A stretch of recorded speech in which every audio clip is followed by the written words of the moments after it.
வாங்க நம்ம பட்டூஸ் கிச்சனில் இந்த சம்மருக்கு ஏற்ற ஒரு சூப்பர் ஹெல்த்தியான ரெசிபி சம்பா கோதுமையில் ராகி கூழ் எப்படி பண்ணுறதுன்னு பார்க்கலாம். அரிசி ஆட் பண்ணாமல் கோதுமை வச்சு பண்ணதுனால பார்த்திங்கன்னா செம்ம ஹெல்த்தியாக ரெடியாக இருக்குது.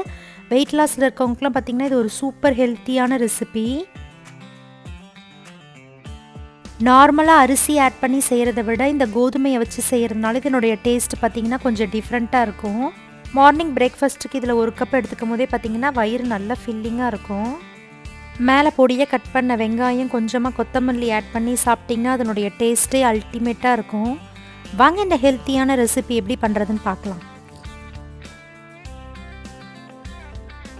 ஒரு பவுலில் 1/2 kg அளவுக்கு ராகி மாவு ஆட் பண்ணிக்கோங்க. இந்த கப்பில் ஒரு கப்பு பார்த்திங்கன்னா 1/4 கிலோ, 1/2 கிலோவுக்கு நான் 2 கப்பு ஆட் பண்ணியிருக்கேன். கூடவே 1/2 ஸ்பூன் அளவுக்கு கல்லுப்பு ஆட் பண்ணிக்கோங்க. 2 கப் அளவுக்கு ராகி மாவுக்கு 4 கப் அளவுக்கு தண்ணி ஆட் பண்ணிக்கோங்க. நீங்கள் மார்னிங் செய்கிற மாதிரி இருந்தால் நைட்டே இந்த மாதிரி கரைச்சி வச்சுக்கோங்க. கட்டி இல்லாமல் நல்லா கரைச்சி விட்டு ஓவர் நைட் நல்லா புளிக்க வச்சு எடுத்துக்கோங்க. மார்னிங் பார்த்திங்கன்னா மாவு நல்லா இந்த அளவுக்கு புளிச்சு வந்திருக்கு.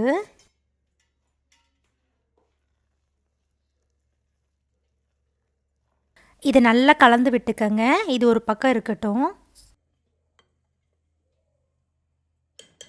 அடுத்து பார்த்திங்கன்னா எந்த கப்பால் ராகி மாவு அளந்தோமோ அதே கப்பில் ஒரு கப் அளவுக்கு சம்பா கோதுமை ஒரு பவுலில் ஆட் பண்ணிக்கோங்க.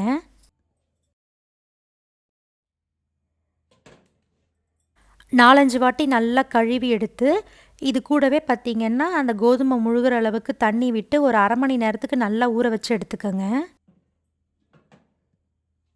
1/2 hour கழித்து பார்த்திங்கன்னா கோதுமை நல்லா ஊறி வந்திருக்கு. இப்போ வேக வச்சு எடுத்துக்கலாம். அதுக்கு அடிகனமான அகலமான பாத்திரம் எடுத்துக்கோங்க. அதில் 6 கப் அளவுக்கு தண்ணி எடுத்துக்கோங்க. எந்த கப்பால் ராகி மாவு கோதுமை எடுத்தோமோ அதே கப்பில் 6 கப் அளவுக்கு தண்ணி ஆட் பண்ணிக்கோங்க. கூடவே 1/2 ஸ்பூன் அளவுக்கு கல்லுப்பு ஆட் பண்ணிக்கோங்க. தண்ணி நல்லா சூடாகி வரத்துக்காக மூடி போட்டு ஒரு 10 minutes லோ ஃப்ளேம்லேயே வச்சு எடுத்துக்கோங்க.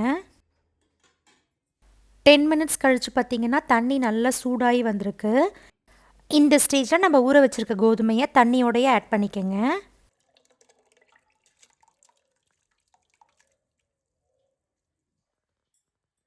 கோதுமை பார்த்திங்கன்னா வேகிறதுக்கு லேட் ஆகும். அதனால் ஒரு வாட்டி நல்லா கலந்து விட்டு மூடி போட்டு ஒரு 20 minutes லோ ஃப்ளேம்லேயே வேக வச்சு எடுத்துக்கோங்க.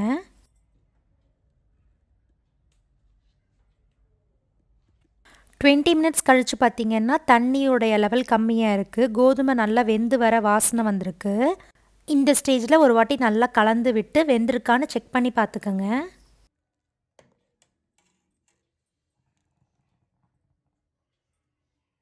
கரண்டியில் எடுத்து பார்க்கும்போது பார்த்திங்கன்னா இந்த அளவுக்கு நல்லா வெந்து வந்திருக்கு. இந்த ஸ்டேஜில் ராகி மாவு எல்லாத்தையுமே நல்லா கலந்து விட்டு ஆட் பண்ணிக்கோங்க. கட்டி எதுவுமே இல்லாமல் நல்லா கலந்து விட்டு கொஞ்சம் கொஞ்சமாக ஆட் பண்ணிக்கோங்க. ஸ்டவ்வை லோ ஃப்ளேம்லேயே வச்சு நல்லா கலந்து விட்டுக்கோங்க. இல்லைன்னா டக்குன்னு அடி பிடிச்சிரும். எல்லா மாவுமே ஆட் பண்ணி நல்லா கலந்து விடும் போது பார்த்திங்கன்னா நல்லா கெட்டியாகி வந்திருக்கு. இந்த ஸ்டேஜில் ராகி மாவு வெந்து வரத்துக்கு கொஞ்சம் எக்ஸ்ட்ராவாக தண்ணி தேவைப்படும். அதனால் 1.5 டம்ளர் அளவுக்கு சூடான தண்ணி ஆட் பண்ணிக்கோங்க.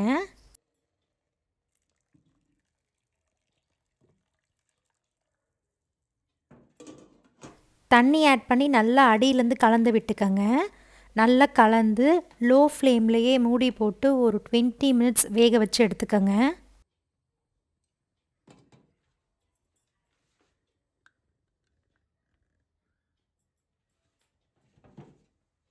டுவெண்ட்டி மினிட்ஸ் கழித்து பார்த்திங்கன்னா ராகி மாவு நல்லா கலர் மாறி வந்திருக்கு. எல்லா பக்கமும் பார்த்திங்கன்னா சேர்ந்து கொதி வருது. இந்த மாதிரி மாவு ஷைனிங்காக இருக்கும் போது பார்த்திங்கன்னா நல்லா வெந்து வந்திருக்குன்னு அர்த்தம். நம்ம லோ ஃப்ளேம்லேயே வச்சு வேக வச்சனால பார்த்திங்கன்னா அடி பிடிக்காமல் வெந்து வந்திருக்கு. நல்லா கலந்து விட்டுட்டு செக் பண்ணி பார்த்துக்கோங்க. தண்ணியில் கை வச்சு பார்க்கும் போது ஒட்டாமல் இருந்தால் நல்லா வெந்து வந்திருக்குன்னு அர்த்தம். ஒரு வாட்டி நல்லா கலந்து விட்டுட்டு ஸ்டவ் ஆஃப் பண்ணி மூடி போட்டு ஒரு 1/2 மணி நேரத்துக்கு அப்படியே வச்சு எடுத்துக்கோங்க. 1/2 hour கழித்து பார்த்திங்கன்னா நல்லா கெட்டியாகி வந்திருக்கு. இந்த ஸ்டேஜில் உங்களுக்கு எந்த அளவுக்கு வேணுமோ அந்த அளவுக்கு ஒரு பவுலில் எடுத்துக்கோங்க. ஆல்ரெடி நம்ம சேனலில் பார்த்தீங்கன்னா ராகி களி கம்பங்கூழ் ரெசிபி வீடியோ இருக்குது. கமெண்ட்டில் பின் பண்ணுறேன், தேவைப்படுறவங்க செக் பண்ணிக்கோங்க. தேவையான அளவுக்கு மட்டும் எடுத்துகிட்டு மீதி இருக்கிறத ஆறினோடனே ஃப்ரிட்ஜில் ஸ்டோர் பண்ணி வச்சிங்கன்னா எப்போ வேணால் இந்த மாதிரி கரைச்சி சாப்பிட்லாம். கூடவே 3 ஸ்பூன் அளவுக்கு புளிப்பு இல்லாத கெட்டி தயிர் எடுத்துக்கோங்க. அப்படியே ஆட் பண்ணும்போது பார்த்திங்கன்னா சூடாக இருக்கிறதுனால அப்படியே திரி திரியாகிடும். அதனால் இந்த மாதிரி விஸ்க் வச்சு நல்லா பீட் பண்ணி ஆட் பண்ணிக்கோங்க.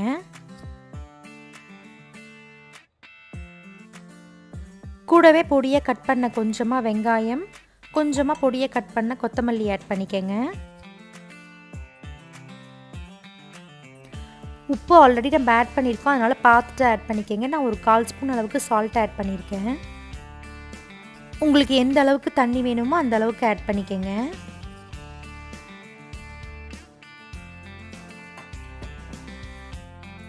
விஸ்கு வச்சு எல்லாம் ஒன்று சேர்ந்து வர மாதிரி நல்லா கலந்து விட்டுக்கோங்க.